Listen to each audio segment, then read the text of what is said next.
Friends, स्वागत है आप सभी का अपना यूट्यूब चैनल मास 6 वर्ल्ड पर। तो बाबा हम लोग को जो ये वीडियो है एपिसोड 2 है। अगर जो आप लोग एपिसोड 1 नहीं देखे हैं तो जाकर सबसे पहले एपिसोड 1 देख लीजिए, ठीक है। क्योंकि एपिसोड अगर जो 1 आप लोग नहीं देखते हैं तो एपिसोड 2 जो है से फिर एपिसोड 1 आप लोग को छूट जाएगा, ठीक है। क्योंकि आप लोग को वो 40 से 50 क्वेश्चन ही वीवीआई करवाएंगे, जो 2 मार्क्स में प्रश्न पूछा जाता है और जो 5 मार्क्स में पूछा जाता है वो हम आप लोग को 8 से 10 क्वेश्चन करवाएंगे, ठीक है। तो मैं इसलिए बोल रहा हूँ कि एपिसोड 1 जाकर देख लीजिए, क्योंकि आप लोग नहीं देखेगा तो फिर छूट जाएगा और छूट जाएगा तो फिर आ जाएगा 2000 आप लोग को बोर्ड एग्ज़ाम में तो फिर पछताना पड़ेगा। इसलिए मैं बोल रहा हूँ कि अगर जो आप लोग एपिसोड 1 नहीं देखे हैं तो जाकर देख लीजिए। चलिए हम लोग एपिसोड 2 देखते हैं। जो हम लोग को पहला क्वेश्चन है वो कह रहा है इंद्रधनुष को परिभाषित करें। क्या है? इंद्रधनुष को परिभाषित करें। एकदम हम बहुत धीरे धीरे पढ़ेंगे। आप लोग को सबसे पहले आप लोग सुन लीजिएगा, उसके बाद आप लोग स्क्रीनशॉट कर करके और फिर लिख लीजिएगा, ठीक है। चलिए आंसर में हम लोग को कह रहा है जब हल्की वर्षा हो रही हो या वर्षा हो चुकी हो। फिर से देखिए, जब हल्की वर्षा हो रही हो या वर्षा हो चुकी हो तो वातावरण में उपस्थित जल के बूंदों पर सूर्य के प्रकाश पड़ती है तो परावर्तन, अपरावर्तन तथा पूर्ण आंतरिक परिवर्तन के कारण इंद्रधनुष का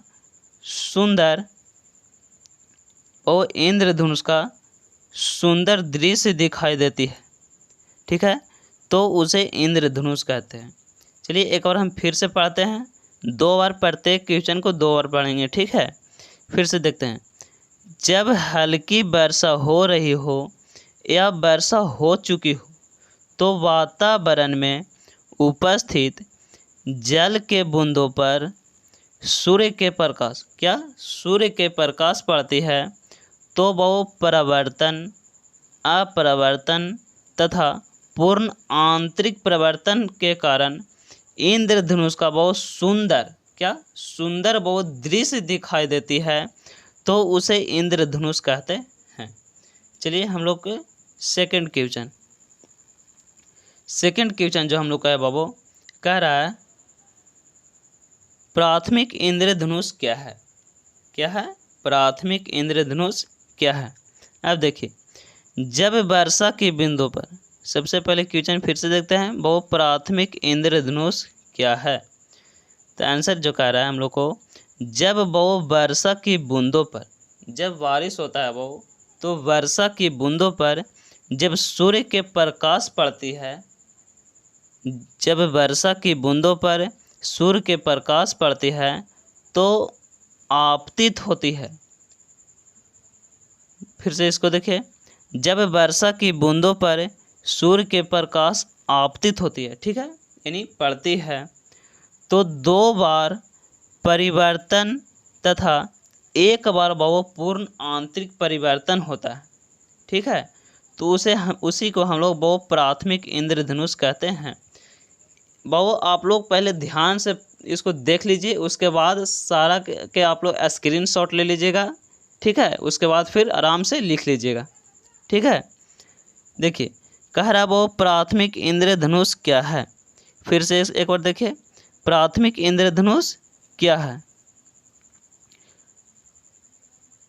हम लोग क्वेश्चन कह रहा है प्राथमिक इंद्रधनुष क्या है, ठीक है।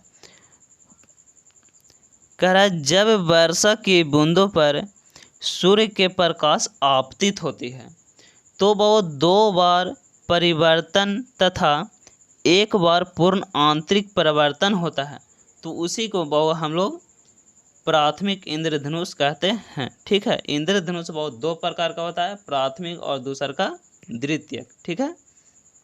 चलिए हम लोग का अगला क्वेश्चन देखते हैं। कह रहा है वो द्वितीयक इंद्रधनुष, तीसरा क्या आया? द्वितीयक इंद्रधनुष क्या है? द्वितीयक इंद्रधनुष क्या है? देखिए, जब वर्षा की बूंदों पर सूर्य के प्रकाश आपतित होती है जब वर्षा की बूंदों पर सूर्य के प्रकाश आपतित होती है तो 2 बार अपवर्तन होता है।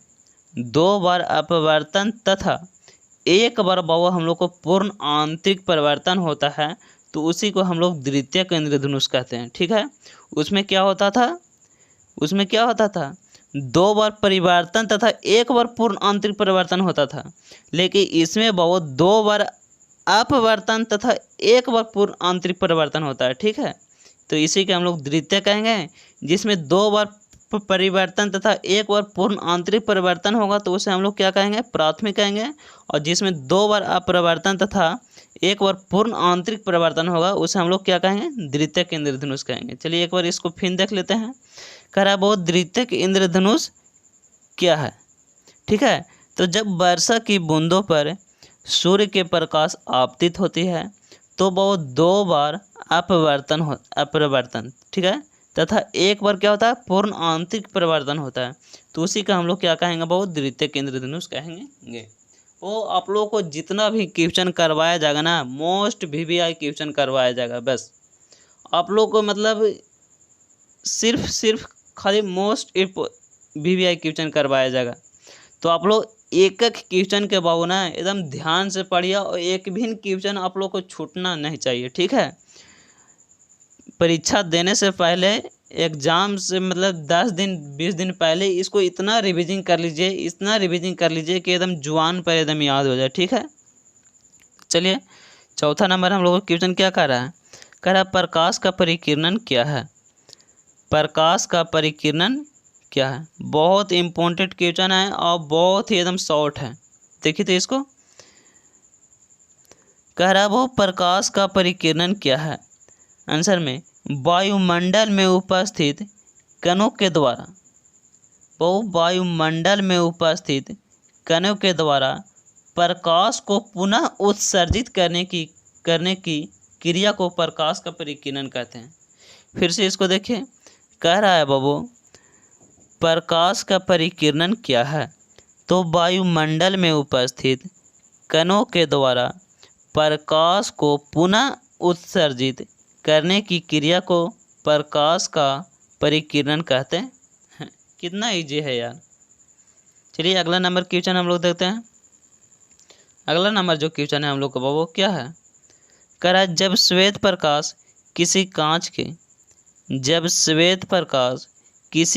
के प्रिज्म से, यहाँ प्रिज्म होगा। ठीक है, जब श्वेत प्रकाश किसी कांच के प्रिज्म से होकर गुजरती है तो कितने रंगों में विभक्त हो जाती है और क्यों।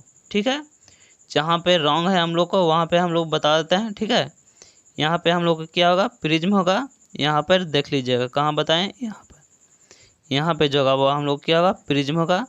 यहाँ आप लोग ध्यान से इसको देखिएगा। ठीक है, इसको यहाँ पे क्या कर लीजिएगा आप लोग, प्रिज्म। ठीक है, तो देखिए कह रहा है जब श्वेत प्रकाश किसी कांच के प्रिज्म से होकर गुजरती है तो कितनी रंगों में विभक्त हो जाती है और वो क्यों। कितनी रंगों में विभक्त होती है और क्यों होती है।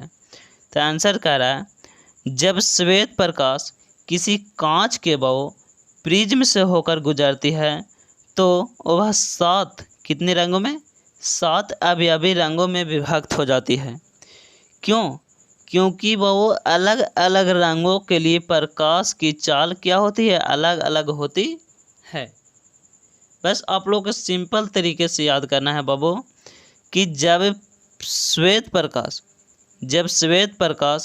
किसी कांच के प्रिज्म से होकर गुजरती है तो कितने रंगों में विभक्त हो जाती है और क्यों। ऑब्जेक्टिव में भी ना आ सकता है। ठीक है, और कितने रंगों में विभक्त होती है और क्यों होती है।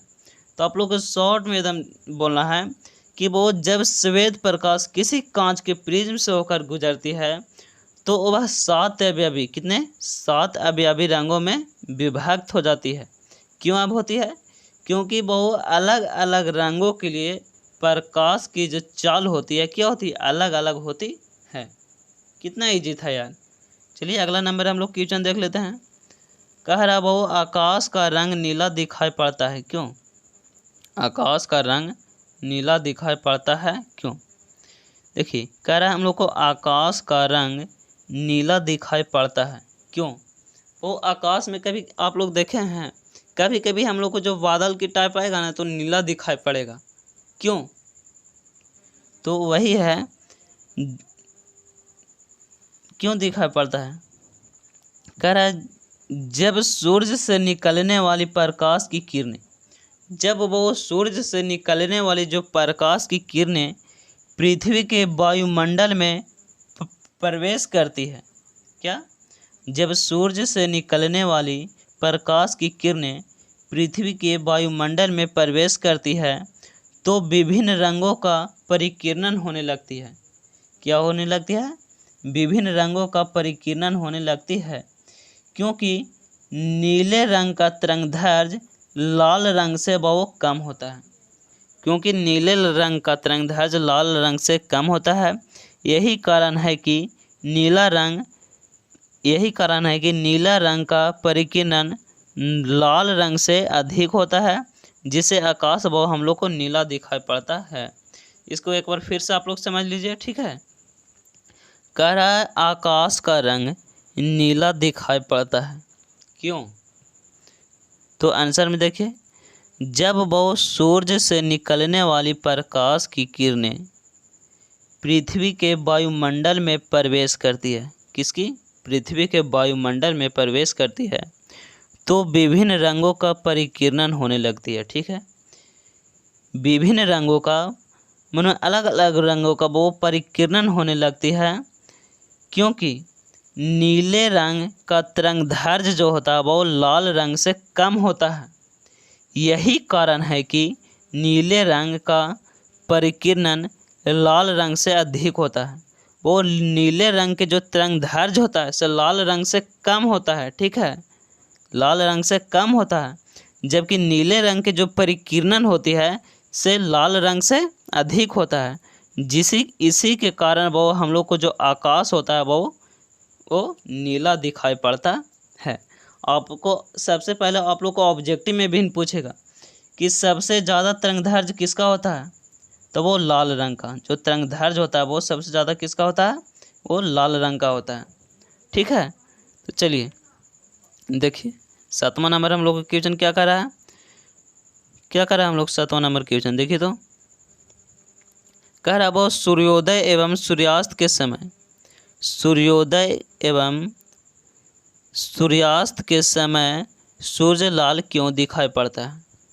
आप लोग कभी देखे हैं, गौर आप कीजिएगा, तो जब वो को हम लोग को सूर्योदय यानी हम लोग को सुबह होगा या सूर्यास्त होगा यानी शाम होगा तो हम लोग को लाल टाइप का सूर्य दिखाई पड़ता है।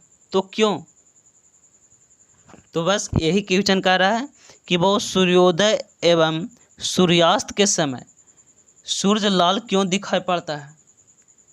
तो देखिए, क्योंकि लाल रंग के क्योंकि लाल रंग के परिकिरण नीले रंग से कम होती है कि नहीं। वो लाल रंग के जो परिकिरण होती है नीले रंग से कम होती है, बट लाल रंग के जो तरंगदैर्घ्य होता है वो नीले रंग से अधिक होती है। ठीक है, तो यही कह रहा है क्योंकि लाल रंग के परिकिरण नीले रंग से कम होती है और लाल रंग का तरंगदैर्घ्य नीले रंग से अधिक होता है। वो लाल रंग का जो तरंगदैर्घ्य होता है सबसे अधिक होता है। ये ऑब्जेक्टिव में आप लोगों को आएगा ही आएगा, बहुत मोस्ट इंपॉर्टेंट क्वेश्चन है, इसलिए आप लोग ध्यान से देखिएगा।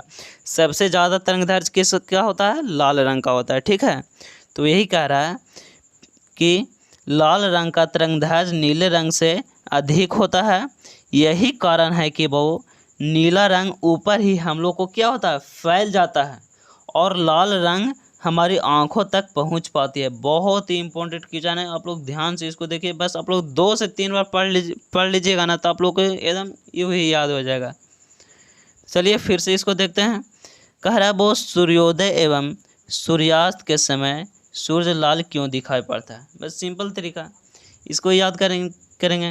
कह रहा है क्योंकि लाल रंग के जो वो परिकिरण होती है से नीले रंग से कम होती है। एकदम ठेठ हिंदी में बोलिएगा, क्योंकि लाल रंग के परिकिरण नीले रंग से कम होती है और लाल रंग का जो तरंगदैर्घ्य होता है से नीले रंग से अधिक होता है। तो यही कारण है कि नीला रंग ऊपर ही फैल जाती है और लाल रंग हमारी आंखों तक पहुंच पाती है। बस, ठीक है। तो चलिए अब हम लोग देखते हैं क्वेश्चन नंबर 8। क्वेश्चन नंबर 8 जो हम लोग को कह रहा है वो क्या कह रहा है, लाल रंग खतरे के संकेत में प्रयुक्त होता है, क्यों। और तो एक क्वेश्चन तो बाबू आप लोग को मैं गारंटी के साथ कहता हूँ कि 2024 में आने वाला है, यानी छप गया। बस आप लोग इसको उतार कर जाइए और 2 नंबर का बना के आइए, ठीक है। तो चलिए इसको भी देख लेते हैं क्या कह रहा है। कह रहा है लाल रंग खतरे के संकेत में प्रयुक्त होता है, क्यों। बहुत ही आप लोग को एकदम सिंपल तरीके से लिखाए हैं। वो लाल रंग खतरे के संकेत में प्रयुक्त होता है क्योंकि वो लाल रंग का जो तरंगदैर्घ्य होता है वो सबसे अधिक होता है। मैं अभी ही बताएं कि जो लाल रंग का तरंगदैर्घ्य होता है वो सबसे अधिक होता है, ठीक है, तथा परिकिरण सबसे कम होता है। अब ये भी पूछ सकता है कि सबसे कम परिकिरण किसका होता है, तो वो लाल रंग का। किसका होता है, लाल रंग का। और सबसे अधिक तरंगदैर्घ्य किसका होता है, तो लाल रंग का ही होता है, ठीक है। तो यही होता है, लाल रंग खतरे के संकेत में प्रयुक्त होता है क्योंकि लाल रंग का तरंगदैर्घ्य बहुत सबसे अधिक होता है तथा परिकिरण सबसे कम होती है। यही कारण है कि लाल रंग को वो दूर से भी हम लोग क्या स्पष्ट रूप से देखा जा सकता है, इसलिए खतरे के संकेत लाल होता है। हकीकत में है कि खतरे का संकेत लाल होता है। चलिए इसको फिर से देख लेते हैं, मोस्ट इम्पोर्टेंट क्वेश्चन है। क्वेश्चन नंबर 8 क्या है हम लोग को कह रहा है, लाल रंग खतरे के संकेत में प्रयुक्त होता है, क्यों। आंसर देखिए, कह रहा वो लाल रंग खतरे के संकेत में प्रयुक्त होता है क्योंकि वो लाल रंग का तरंगदैर्घ्य जो होता है सबसे अधिक होता है, जबकि परिकिरण जो होता है वो सबसे कम होता है। तो यही कारण है कि लाल रंग को वो दूर से भी स्पष्ट रूप से देखा जा सकता है, इसलिए जो हम लोग को लाल रंग जो होता है वो खतरे के संकेत में प्रयुक्त होता है। बस आप लोग एकदम सिंपल तरीके से याद करिएगा। चलिए हम लोग को 9वां नंबर क्वेश्चन क्या कह रहा है, देखिए। कह रहा है वो बादल समान रूप से उजला क्यों दिखाई होता है, ठीक है। फिर से इसको देखिए, बादल समान रूप से उजला क्यों होता है कि नहीं। बादल जो होता है वो क्या हम लोग को उजला ही होता है, लेकिन क्यों। तो आंसर में देखिए, कह रहे बादल में समान रूप से वो धूल, कण तथा जल के बूंदे उपस्थित रहते हैं, ठीक है। फिर से इसको देखिए, कह रहा वो बादल समान रूप से उजला क्यों होता है। तो बादल में समान रूप से क्या होता है, धूल, कण तथा जल के बूंदे उपस्थित रहते हैं। क्या, जल के बूंदे उपस्थित रहते हैं और इनका आकार आपतित प्रकाश की, इसका जो आकार होता है वो आपतित प्रकाश की तुलना में बहुत ही अधिक होता है। इसका जो आकार होता है वो आपतित प्रकाश की तुलना में क्या होता है, बहुत ही अधिक होता है। यही कारण है कि सूर्य से निकलने वाली प्रकाश की किरण जब बादल पर आपतित होती है तो उसका परिकिरण बहुत कम होती है, जिससे वो बादल हम लोग को उजला दिखाई देता है, ठीक है। चलिए एक बार इसको फिर देख लेते हैं। कह रहा है कि बादल समान रूप से उजला क्यों होता है। वो बादल जो होता है समान रूप से उजला क्यों होता है, तो देखिए, बादल में बहुत समान रूप से धूल, कण तथा जल के बूंदे उपस्थित रहते हैं, ठीक है। और इनका आकार आपतित प्रकाश की तुलना में, इनका जो आकार होता है वो आपतित प्रकाश की तुलना में बहुत ही अधिक होता है। यही कारण है कि सूर्य से निकलने वाली प्रकाश की किरण जब बादल पर आपतित होती है तो उसका परिकिरण बहुत कम होती है, जिससे हम लोग को बादल उजला दिखाई देता है। चलिए हम लोग क्वेश्चन नंबर 10 देख लेते हैं, ठीक है। देखिए, कह रहा वो क्वेश्चन नंबर 10, तरंगाग्र किसे कहते हैं। तरंगाग्र किसे कहते हैं, क्वेश्चन नंबर 10 देखिए। कह रहा वो तरंगाग्र किसे कहते हैं, आंसर में किसी माध्यम में समान कला में कंपन कर रहे सभी कोनों के बिंदु पथ को क्या हम लोग कहते हैं, बताइए? तरंगाग्र कहते हैं। ठीक है, फिर से इसको देखते हैं। कह रहा है बहुत तरंगाग्र किसे कहते हैं, और बहुत ये भी क्वेश्चन है, बहुत मोस्ट इम्पोर्टेंट क्वेश्चन है, तो इसको भी आप लोग नोट कर लीजिएगा क्योंकि ये भी 2024 में आने वाला है। तो तरंगाग्र किसे कहते हैं? तो किसी माध्यम में समान कला में कंपन कर रहे सभी कोनों के बिंदु पथ को तरंगाग्र कहते हैं। ठीक है, तो चलिए आज के हम लोग वीडियो इतना ही समाप्त करते हैं। ठीक है, एपिसोड 1 में बाबा हम लोग 5 से 6 वीडियो पढ़े थे। एपिसोड 2 में हम लोग क्वेश्चन कितना पढ़े, 10 पढ़े हैं। ठीक है, तो बस आप लोग को 5 से 6 वीडियो ही आएगा, बस आप लोग को 40 से 50 क्वेश्चन मोस्ट इम्पोर्टेंट क्वेश्चन आएगा। ठीक है, जिसमें आप लोग सारा का सारा आप लोग याद कर लीजिएगा। ठीक है, ये ना कि आप लोग लिख के और नोट करके कॉपी में बस छोड़ दीजिए, इसको पढ़ने रहने दीजिए, बस ऐसा नहीं करना है। ठीक है, क्योंकि हम भी आप लोग के लिए मेहनत करते हैं, तो कुछ आप लोग भी मेहनत करिए। ठीक है, अब आप लोग के पास टाइम भी बहुत कम बचा है। चलिए आज की वीडियो इतना ही रहने देते हैं, मिलते हैं हम लोग एपिसोड 3 में। ठीक है, चलिए ठीक है, थैंक यू।